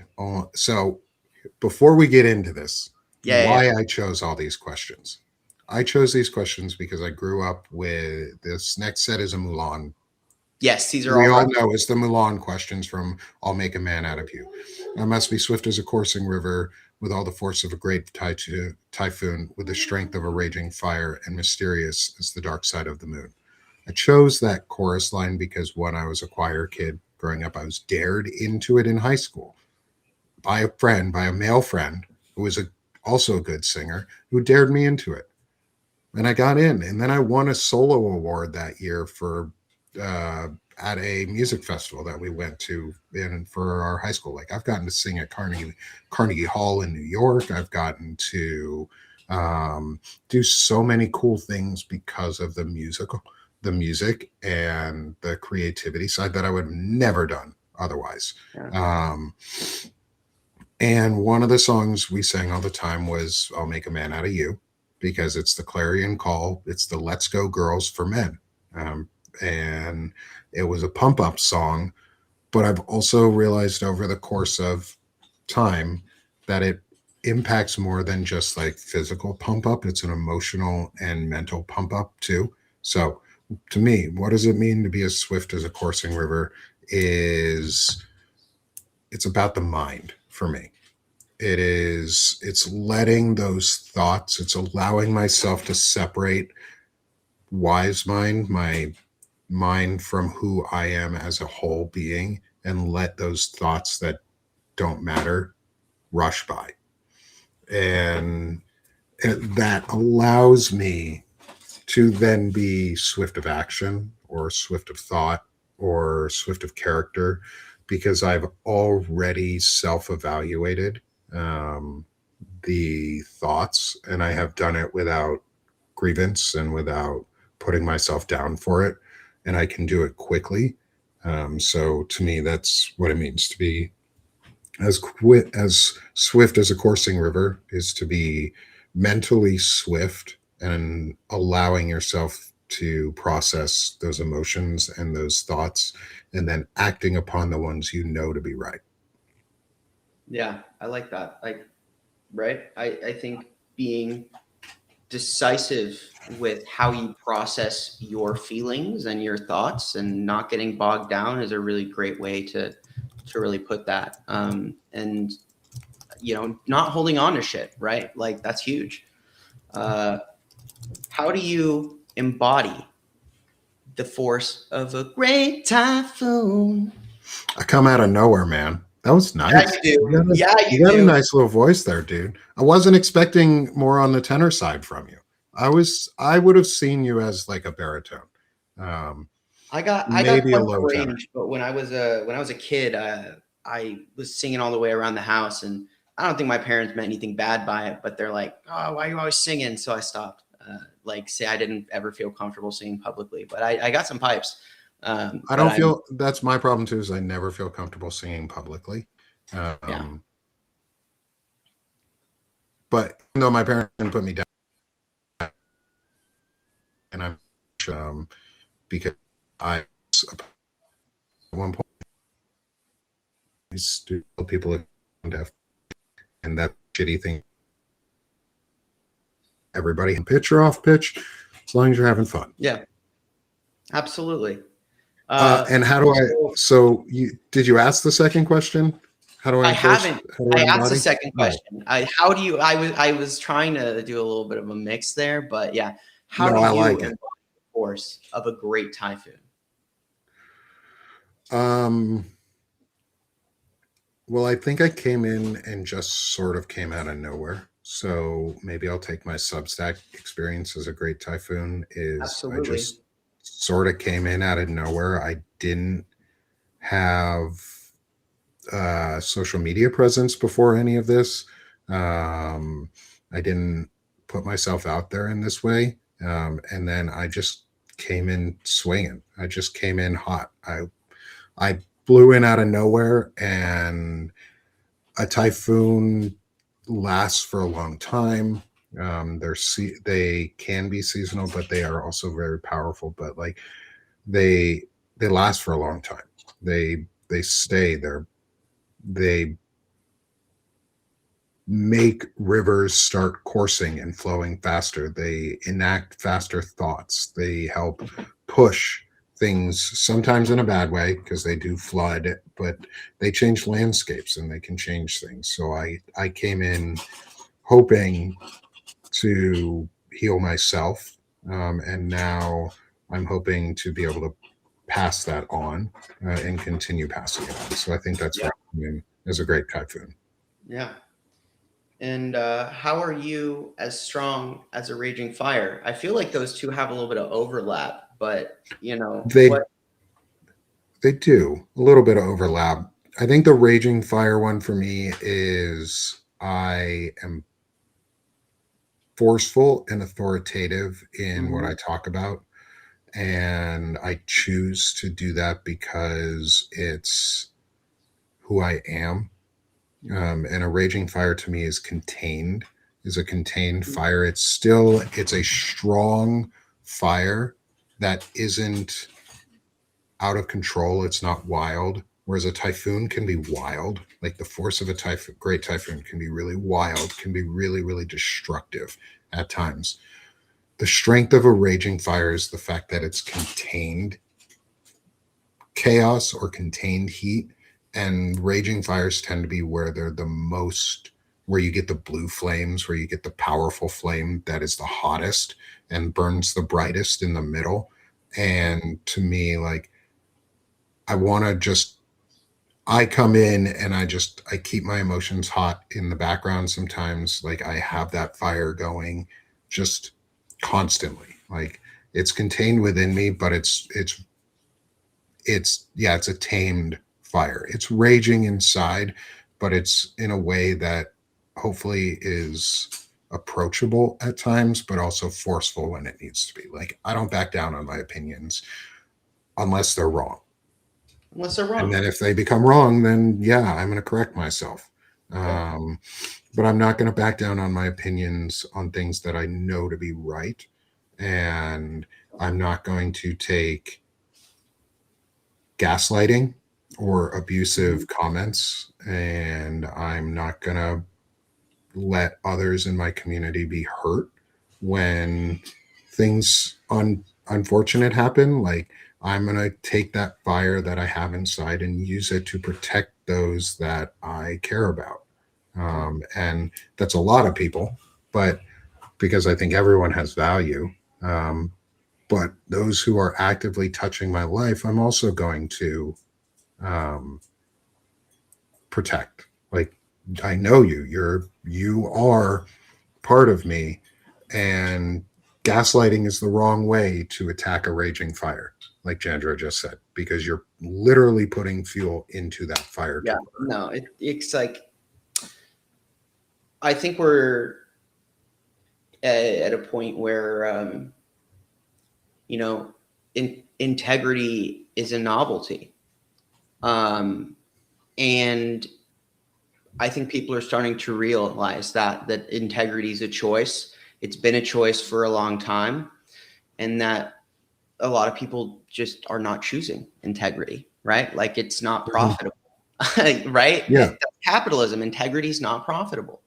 Yeah. And choosing to So, place blame on other people for their own actions mhm, is very much what we're living through right now on a governmental level, but also on like we we see it at times in our smaller levels, in our groups, in our communities. Like, I think integrity is super important.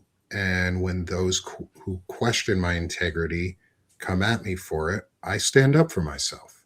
And I don't think it's inappropriate to do so. I think it's appropriate to stand for your integrity. And it's better when you know you're in the wrong to stop digging the damn hole. yeah, Like, that's what we're living through under right now, projection of blame and placing blame on others where it's not supposed to be because it wasn't their fault, or they aren't the source of your anger, or they aren't the source of your problem. I'm not here for that. I'm not here for that. I'm a millennial. I grew up under the gaslighting of being a millennial. Like, I've literally been blamed my entire life by other adults for shit we aren't part of. I was blamed as a teenager for crashing the housing market. I was blamed as a teenager for killing the diamond industry, the napkin industry, the paper towel industry, the golfing industry, which all of which are still fucking here. So fuck you guys. Um, we were blamed for every single issue that happened. So no, I'm not going to continue to be gaslit. I'm not going to have people attack integrity. I think that's a huge thing. And having that raging fire inside me forces me or encourages me to stand up for that. Yeah, Zev Shalev has vindicated all millennials. It wasn't our fault. no, no. We didn't do any of it. It was all No, Epstein's the fault. only people at fault here are the people who chose to. I There's If you powerful will, people who made a lot of choices, yeah. but then there's a lot of people along the way who chose to look the other way for comfort, and that's like where maybe these people aren't bad, but what they did was bad, because regardless, like, me and Nick's a millennial, I'm Gen Z, right? Like, we like, Nick was born in the housing market, crashed in his life. Why? Because of Zev Shalev's work. We know why it happened, but Mm-hmm. Yeah, not it's our fault. I not wasn't your part of fault. it. You know whose We fault it was? Jamie Yeah, like Dimon. my generation was part of the group being trafficked, not the ones trafficking. We Exactly. are the ones who were Who were trafficked. All trafficked. the women, a majority of those women are elder millennials, are in my Mhm. generation. A majority of those girls would have been high school compatriots with my brother, maybe with me. Like, we are the ones who got abused and are being abused, just like so many other people. But like I said earlier from my article, silence is endorsement. And I've learned that. And I have internalized that, is that silence is endorsement, and we cannot be silent because I didn't speak up when they came for the Jews or the gypsies or the others, and then they came for me and nobody was left. And I'm not going to allow anybody to be alone, because we have the power to stop it before it gets to that point. Yeah. And silence is endorsement of those actions. And why? Sorry. So How? no more gas. So I'm done being gaslit is really the big thing. I refuse to. lean into that. I refuse to participate into it. I refuse to acknowledge it. And if you're going to gaslight people because you feel slighted, that's a you problem. Take a look inside. That's all Yeah. we're asking in this series is just suck less. Suck less. So take a look inside and stop blaming other people for your own faults. Acknowledge where there was fault on both sides or on any side, and then move the fuck on. That's what we are doing in this project. That's what we are doing that's why this series is continuing, because mostly men, but women too, mostly men need to get that idea into their fucking head. Is that it's okay to be wrong. Just admit it and move on. Move on. Move on. Move. And admit it. Just admit it. Just a unqualified, I'm sorry. Sorry I did this specific thing to you. This wasn't either, it wasn't my intent, but be honest and apologize for what you do wrong. And defend yourself for the right actions to the end. I will not compromise my values just because someone else wants to gaslight me. Yep. Not going to happen. Like, Yep. that's how you should be. That's how you should be. And I know. Willing to learn when you're wrong. I'm not going to compromise my values, but I'm going to correct my actions when I'm wrong, because I know the values that I have are pro-human and pro-decency, and that's what we're trying to create. And if you want to be a part of that community, welcome. Yeah. If you don't, like the individual at the beginning of this show who just wanted to be an asshole and come in the chat, and I blocked them from being able to comment, I didn't block them from the chat itself. Like, if they stayed, great. I hope you learned something today. Now you know, so you can grow.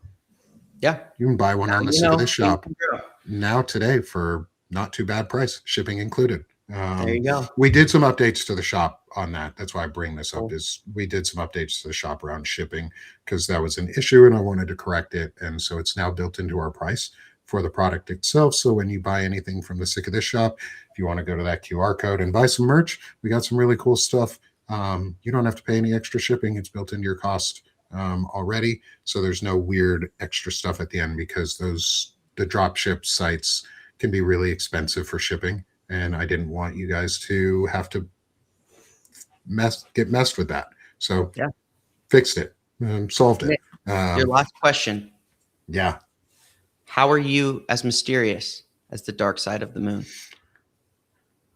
Creativity. I allow myself to be creative.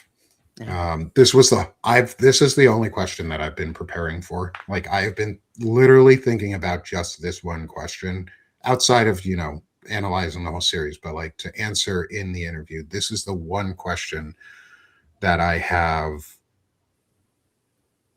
like really thought onto, and it's creativity. It's what makes me mysterious. Because I was like, what actually makes me mysterious? Like, I talk about myself all the fucking time. I tell stories about myself. I let myself be out here vulnerable. I think the creativity lets me maintain mystery because you don't know what's coming. Like, I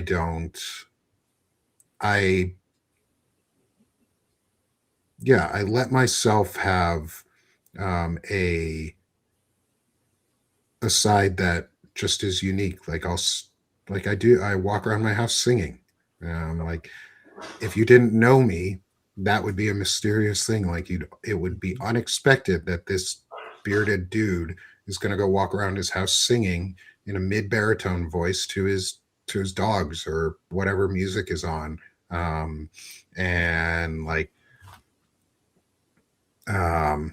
love to overshare. And thank you everyone for being here with us for this. This has been incredible. Thank you, Shane, for doing this with me. I'm happy to do it. I think the creativity is where I maintain my mystery, is I allow myself to be creative and let my inner dialogue sometimes come out in creative ways. that aren't just like words. So Yeah, for me, that's what allows me to be mysterious. it's fantastic. Well, guys, I had a secret goal myself coming into this interview, and it was to learn as much as I could about Nick as possible, so that I could give a really nice outro for Nick.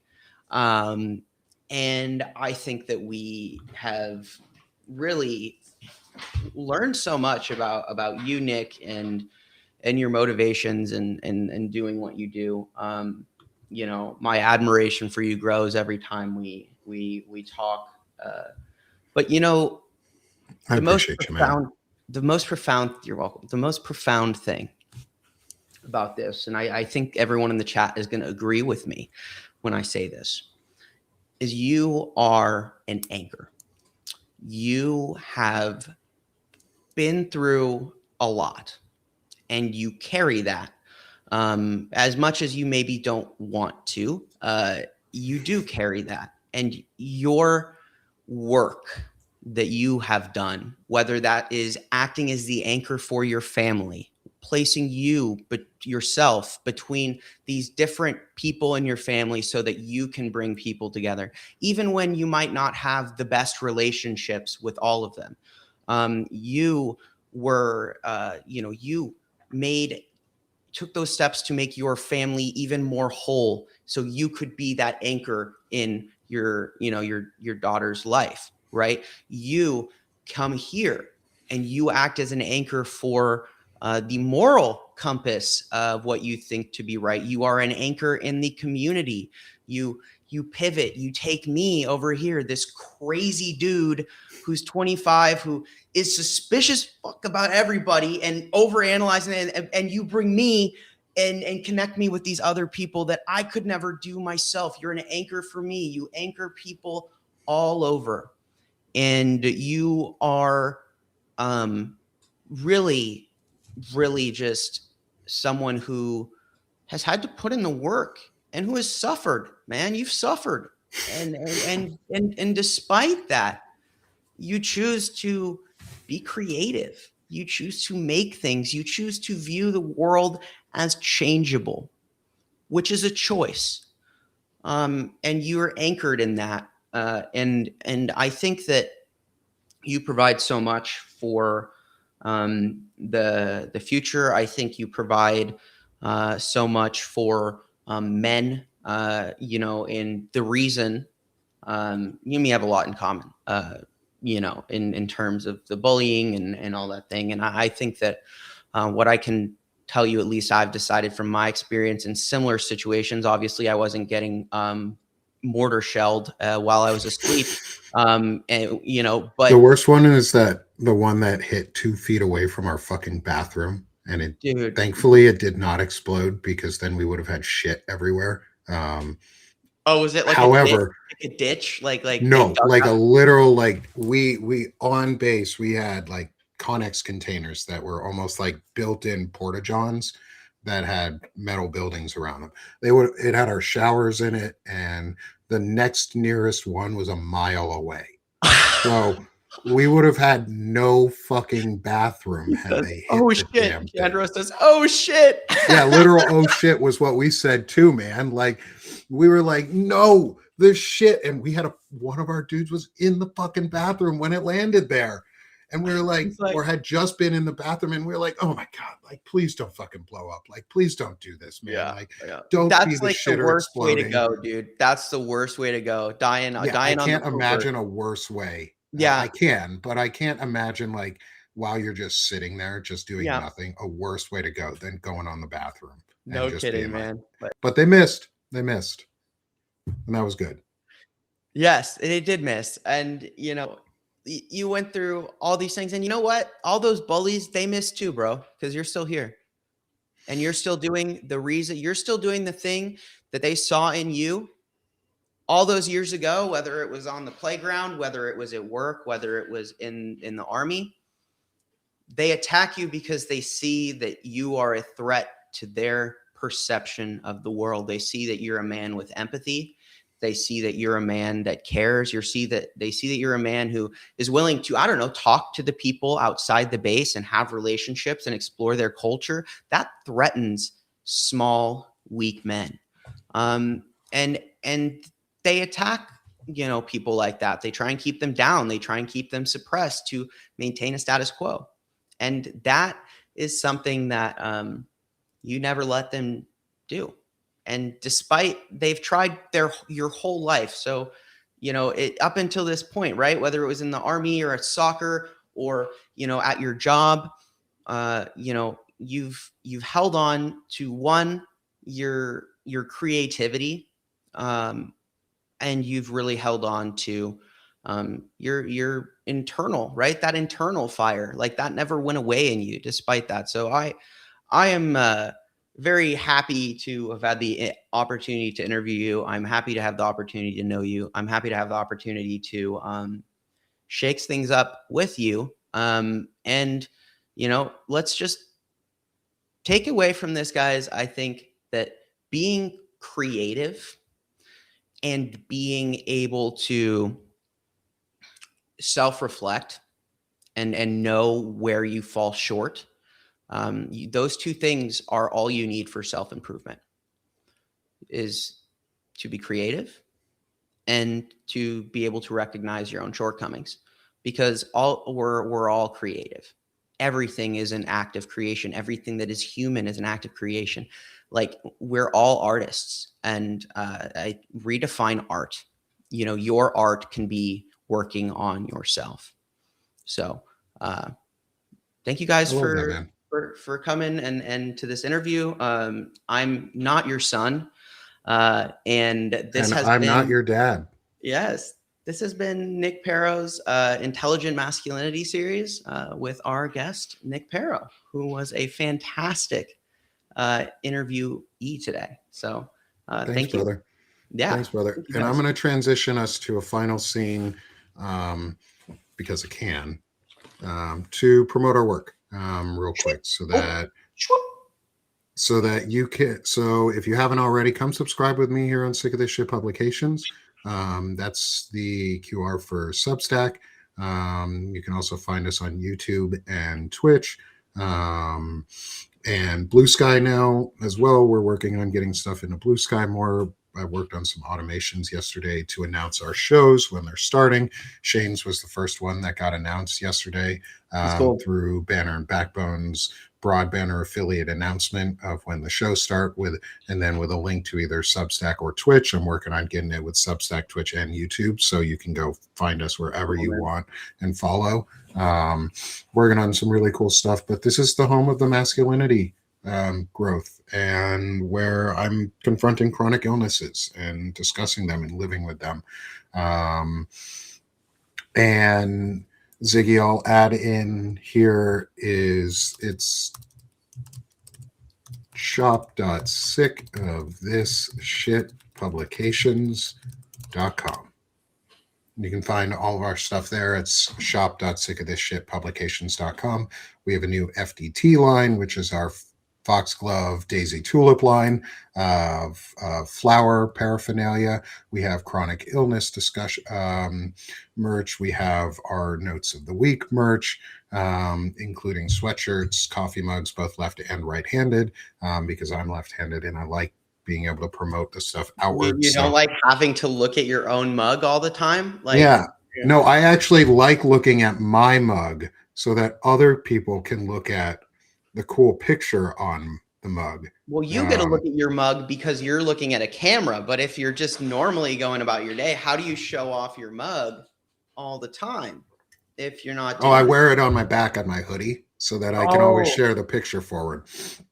And then we also have some other stuff in there, including our new Just Don't Suck water bottle, which is a 32-ounce steel straw lid water bottle, so you can suck while just sucking less with Sick of the Shit Publications. Don't let a fascist be more hydrated than you.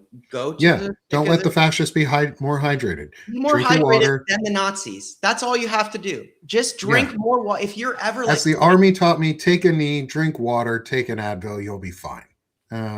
Move on. And so go have a big water bottle with a sucky lid so that you can suck less Suck less. with sick of this shit publications. And Shane, I'm going to add yours up because Yeah. you have been my interviewer and I want you Yeah. to promote yourself. Let's see if I even have your new one on here. It's okay if you Oh, there it is. nice. Got you. Cool. All right. Well, yeah. So I'm Shane. I am. If you guys probably know me, but if you don't, I'm the founder and geopolitical analyst at the Firebrand Project. We're going through a little bit of a re Reawakening.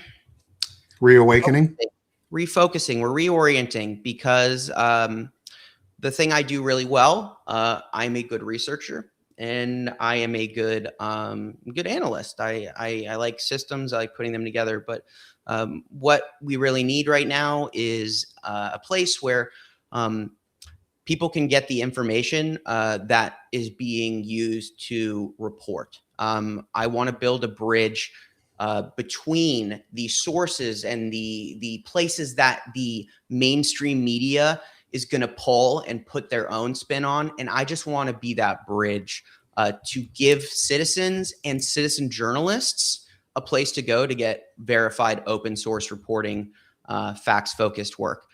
And that's really what we're doing. We do daily geopolitical reportings here through Banner and Backbone as well, where me and Nick collaborate so I can bring geopolitics to the people at Banner and Backbone. And you can go to those daily. There's a brief newsletter in there.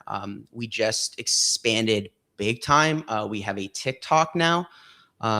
So Woot go woot. and subscribe to the TikTok. There's a link tree in my bio where all of our socials are listed. We're on Threads, we're on Blue Sky, we're on Instagram, we are on X even. Yes, I'm even on X because I want to make sure that we can get that information out everywhere. And also eventually I do get to at Elon Musk. I feel like we all have to do it once. So, but that's a great way to get that kind of news, right? What Nick does really well here, you know, I kind of do the other side of that area at Substack where I'm really just trying to create that space where people can get concise, precise, transparent information. That like I just really want to highlight for folks that you don't need a personality per se. Like a reporting is not a person, it's a process. And so the process when you're getting your news, I call it the 6 Qs. You've probably heard of them: who, what, when, where, why, how. Every reporter has the ability to provide you with all of those things because we live in the age of the internet. Open source information is there. Analysis and accurate information following those 6 Qs should be the standard for independent journalism. And that's what I want to bring to you guys because I believe that that's extremely important at this moment in time. It's about being decisive and getting people access to what they need to do to make those educated decisions in their lives. And I give you guys pretty good analysis. I have a pretty decent track record so far in terms of what I've You're been pretty able spot to. on, dude. Yeah, pretty solid track record. If you got an hour a day or even if you don't, you can always read the newsletter, but I am confident to say if you really want that verifiable information, that you can take that and go and talk to someone about it with confidence. This is the Firebrand Project is going to continue to be a place where you can get that going forward. And that's what I'm proud to be going in that direction. And I'm still figuring it out, but definitely check out the TikTok because I'm going to be doing 60-second and 30-second 6Q breakdowns where you can just get the full scoop on a story in about 60 seconds in a quick TikTok. And, basically take that kind of independent journalist model and actually give you everything you need in those 60 seconds to understand that. So everyone's out there doing it. We're just going to do it better and hop on for the ride. Love So it. yeah, that was long Love winded, it, but dude. I No, kind of have a man, lot to say we're today. both long-winded. We're both long-winded. That's okay. Yes. Um, and I actually wanted to do one last thing. And Shane, you don't have to stay for this part. If you've got to drop off, is I was going to. This will take a couple seconds, so everyone in the live, bear with me while we do this. Is I'm going to add a new scene to this show that we're on, and it's going to hide Shane and I in the end. And I'm going to play for the first time on full release the intro song that I have for this series. It's called Water Jazz. It's a piano solo piece that's about 12 and a half minutes long. So if you want to stay and listen to some really good, in my opinion, really fun piano music for the last 12 and a half minutes without seeing or hearing Shane or I, please stick with me, stick with us, hang out, and have a little bit of classical music. So let me explain the piece real quick while I start all of this. Just give me a second, y'all. Playing around with things is this piece was written 2010, I believe, 2009, 2010, when I was doing a summer music festival, and I had been writing. No, I am not singing. I don't actually have my voice recorded in any of the pieces that I have for records. At least in terms of the music that I've written, I've never written for my own voice, but I have written voice pieces for others to be able to sing. But this piece was inspired. I captured and caught a whole bunch of license plate numbers. Like I would write them down, or I would note them down, and then I converted them into music. I think I told you a little bit about this one when we were on with John Oliver. Yep. Was I took license plate numbers and I took the numbers and the letters and I transcribed them into musical notation, because you can do that. There's a pattern that you can follow. You can follow patterns and you can make everything into numbers, basically. And so I did. And it turned into this complex and beautiful piano solo piece called Water Jazz. And so I want to share it with y'all. So stick with me, stick with us for the last 12 and a half minutes. Shane, like I said, you're free to drop off if you need to, brother, and prepare for your day. We'll see you here in a couple hours anyway. And friends, before we do this, thank you so much for being here. Thank you for listening in on this wonderful discussion. I had a great time being interviewed, and it was fun to be able to get asked the questions that I had written and asked to others. So thanks, Shane. I appreciate you, man. I'm happy to do it. I think we all learned a little something that we can take away. So I know I did. So I will say goodbye to you guys. I gotta go, and if you go follow the TikTok, I'm going to be putting out a briefing on the situation between Cuba and the United States with the speedboat, where you had an exchange of fire. So if you guys want to get the latest on, there's actually going to be a TikTok up here pretty soon where I'll break that down, give you all 6 cues. So if you want to know more about that, awesome, make sure you go and follow the TikTok. But I will see you guys all later today for the Firebrand Report. I hope all of you guys can make it. It'll be on Banner and Backbone, which you probably could be watching through Banner and Backbone right now. So if you are, you know where to go. Probably could be, yeah. Yeah. Who knows? Maybe Goodbye, you my are. friend. Burn bright. Thanks, Shane. Yes. I appreciate you, brother. You burn bright, brother. Absolutely. We'll see you later. See you, man. All right. Thank you, everyone. I'm going to, like I said, I am going to do, like I said, something special here at the end. And I'm going to play this piece of music for you. Jason, I do not remember what key I wrote it in. I have the score. I have the score somewhere with me, but not on so I don't have it visible to tell you. Sorry about that. But I'm going to hide my face. And this is going to be one of the pieces that gets released onto the publication at some point soon, as we get to our next subscriber goal of 300 paid subscribers. So please come become a paid subscriber here at Sick of This Shit Publications if you can. Help support the network grow, and help me release other pieces of music. So Thanks, y'all. I hope you enjoy these last 12 minutes as you get to experience some water jazz.